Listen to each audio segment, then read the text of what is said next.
Hi folks, I'm Kevin from the Canyon River Grill and I'm the chef. And I'm Steve from Red's Fly Shop. I'm the guide. Okay, as you can see, we've had quite a little interesting adventure today. Springtime's such an amazing time in the canyon because it just comes alive with all these wonderful wildflowers. So we were just running around with reckless abandon, gathering whatever we could get our hands on. Steve, what are some of these flowers called? Well, we've got, so starting out here, Kevin, this one is actually just a willow. And the pretty thing about that right now is obviously just the stem gets so yellow.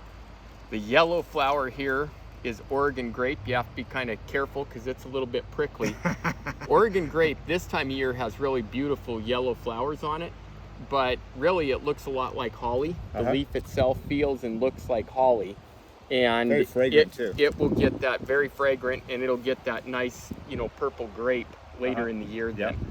This one is Phlox, and the Phlox through the canyon, you'll see lots of this up on the hillsides. It varies in color from a really light whitish to a much deeper purple/pink. And Phlox is beautiful. This is Prairie Lupin, one of my favorites. Prairie Lupin probably smells about the best of any of them, I think. Other than the last one that we'll get to. This is where we see a ton of these. Yep, everywhere. That's the most prolific one in the canyon. That's the arrowleaf balsam root. And super pretty and bright this time of the year.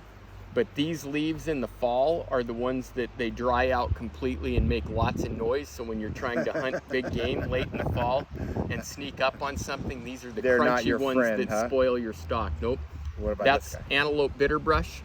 And so that looks a lot like sagebrush and grows right in the sagebrush, but if you start looking at the branches of it, it's much different than the sagebrush. Super pretty in the spring. That's buckwheat. Oh yeah, these are all kinds of different colors, aren't they? Yeah, the buckwheat, it starts to dry out and it turns various shades of kind of a pale yellow. There's tons of buckwheat as you're coming down the hill towards the shop. Right up on the highway there, you'll notice tons of that buckwheat up in the rocks up there. It's a really cool flower.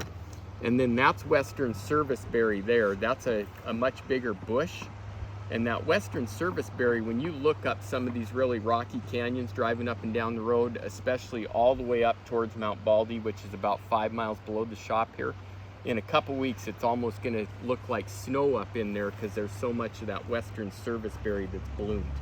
And this right here is the smell of the canyon, isn't it? Yes, this is my favorite right here. So that sagebrush, I mean, any time of year you're out hiking and you break that open, I mean, that's a smell that just sticks with you.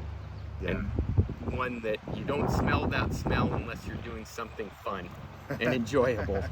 You smell that, you know where you are. Well, there you have it, folks. That is the colors of springtime, and they're going to make an incredible floral arrangement for